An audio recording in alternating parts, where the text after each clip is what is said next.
पण बऱ्याचदा असं होतं की जो उद्योजक असतो त्यांनी 30-40 वर्ष एक व्यवसाय उभा केलेला असतो आणि त्याला असं वाटत असते की मी हा व्यवसाय उभा केला ना तर ह्या फील्डमधलं मलाच माहित आहे किंवा माझ्या बिझनेस करण्याच्या पद्धतीमध्ये एक वेगळ्या प्रकारचं मी पद्धत आणलेली आहे, तर ही बाहेरच्या लोकांना कळेल का किंवा माझे जे बाकीचे लोक आहेत त्यांना ते प्रोफेशनल मॅनेजमेंट आपण जर बाहेरून आणलं तर एक्सेप्ट होईल का. तर ह्या लिमिटेशन्समुळे बऱ्याचदा बिझनेस ग्रोथ होत नाही आणि तो सफर होतो. तर असे काही आपण त्यांना पॉईंट सांगू शकतो का की कुठले पॉईंट्स कन्सिडर करायचे की ज्याच्यामुळे आपण चांगले प्रोफेशनल्स जर आपल्या ऑर्गनायझेशनमध्ये आणले तर त्यांना इझिली आपण कंबाईन करू शकतो. बऱ्याच वेळेला असं होतं की ज्या व्यक्तीमुळे व्यवसाय वाढला ना, द फाउंडर, त्याच्याचमुळे ते स्टॅग्नंट होऊन जातं.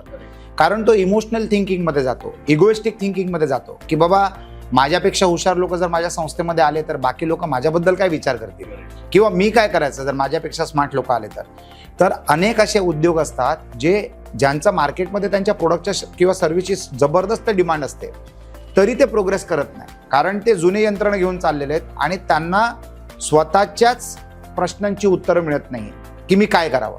मी प्रोफेशनल्सला आणलं तर मग माझ्या लोकांना ते कसे ॲडजस्ट करतील किंवा माझ्या लोकांना काय वाटेल किंवा माझ्या मार्केटला काय वाटेल किंवा मला काय वाटणार, मी काय करणार. तर अशा दुविधांमध्ये असून आणि राहून ती कंपनी कोलॅप्स होऊन जाते आणि असे अनेक उद्योग आहेत.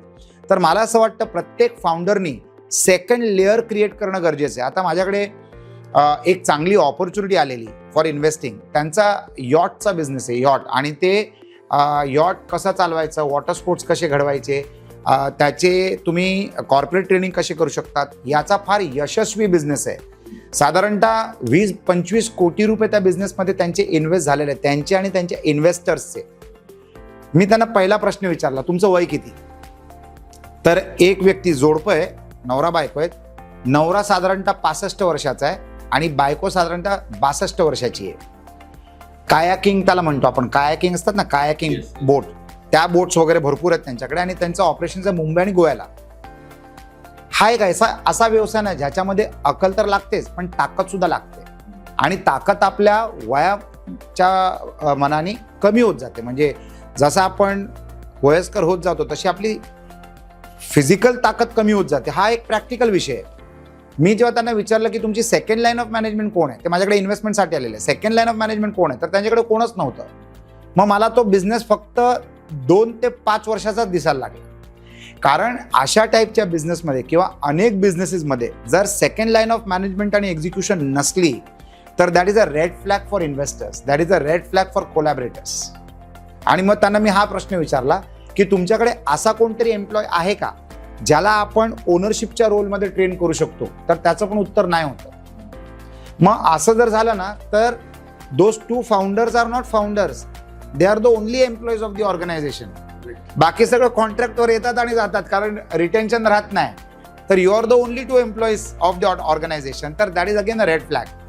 जर आपल्या प्रोडक्ट किंवा सर्व्हिसला डिमांड असलं तर you should either collaborate with somebody for taking the next league or you should hire a professional management with equity holding. सॉप ज्याला आपण म्हणतो ना, जिथे आपण एम्प्लॉईजना पगारा व्यतिरिक्त आपण त्यांना स्टेक होल्डिंग देतो, ई-सॉप, तर त्या ई-सॉपमध्ये त्यांना इंटिग्रेट करून आणलं पाहिजे कारण त्यांना सुद्धा ओनरशिपची फील आली पाहिजे. अशा काहीतरी फॉर्म्युलाला सेट करून तुम्ही तुमच्या संस्थेला पुढे नेऊ शकतात आणि जरी तुमच्या नेक्स्ट जनरेशनला इंटरेस्ट नसला तरी संस्थेचं आणि बिझनेसचं इंटरेस्ट मेंटेन केलं जातं so that they can keep growing. आणि हे करणं फार महत्त्वाचं आहे. तर याचे पॅरामीटर्स काय आहेत की माझा कॅश फ्लो चांगला आहे, माझं टर्नओव्हर चांगलं आहे, माझी प्रॉफिटेबिलिटी चांगलं आहे, पण माझं वय होत चाललं आहे आणि आता मी कदाचित नेक्स्ट जनरेशनला इंटरेस्ट नसल्यामुळे मी कदाचित त्या बिझनेसला चालवू नाही शकणार. तर माझे अजून एक मित्र आहेत, त्यांचा पॅकेजिंगचा बिझनेस होता, नवरा बायको 2 मुली, दोन्ही जावयांना त्या बिझनेसमध्ये इंटरेस्ट नव्हता, तर they wound up. It was a profitable business, turnover चांगला होता, त्यांचे स्वतःचे भरपूर प्रॉपर्टी होती त्या बिझनेसमध्ये, म्हणजे फॅक्टरीचं सेटअप स्वतःचं होतं, पण ते कंटिन्यू नाही केलं त्यांनी, ते स्टॉप इट, म्हणजे ते क्लोज झाला बिझनेस. इमॅजिन करा एखादा बिझनेस जो 45-50 वर्षापासून चाललेला असतो त्याच्यामध्ये 200-500 लोक काम करतात. 200-500 लोक म्हणजे जर 200 लोक असले तर 1000 लोक त्याच्यावर डिपेंडेंट आहेत डायरेक्टली. इनडायरेक्टली अजून एक 500 लोक डिपेंडेंट असतील. आपलं उद्योजक म्हणून एक कर्तव्य असतं समाजातर्फे आणि देशातर्फे की ज्या गोष्टीने आपल्याला एवढा पैसा दिलाय, जिथे आपण वैयक्तिक रूपाने भरपूर पैसा कमवलेला आहे, आपण श्रीमंत झालेलो आहोत, तर आपलं एक कर्तव्य असतं की समाजामधनं तुम्ही एक व्हॅक्यूम क्रिएट नाही करू शकत. अगोदर तुम्ही तो गॅप पाहिला, तो गॅप भरला आणि आता तुम्हीच तो गॅप क्रिएट करतायत. असं न करता you have to get professionals on board, किंवा तुमच्याच टीमला त्याच्यातनं जे केपेबल आणि कॉम्पिटंट लोक आहेत त्यांना ॲडिशनल ट्रेनिंग देऊन त्यांना तुम्ही वरच्या लेवलवर आणा आणि त्यांच्याकडे रिले रेस सारखा बेटन हँडओव्हर करा की आता पुढची रेस तुम्ही पळा. असं तरी करता आला पाहिजे. आणि तुम्हाला तुमच्या लोकांमध्ये इन्व्हेस्ट करता आलं पाहिजे. समजा जर you want to not hire new people, नवीन प्रोफेशनल जर तुम्हाला आणायचं नसेल, तर तुमच्या एक्झिस्टिंग टीम्सवर पैसे चांगले खर्च करा आणि त्यांना तुम्ही ट्रेनिंगवर ठेवा. Get them train professionally so that either they become professionals or you bring professionals on board. Correct. I work with and for Konark Cancer Foundation. It's a foundation which takes care of cancer patients. If you know anyone suffering with cancer, then we at Konark Cancer Foundation can connect the person with the right resources and facilities to ensure that the right time, right treatment reaches the patient. Whether it is connecting the resources or providing resources to the cancer patient, we do it all.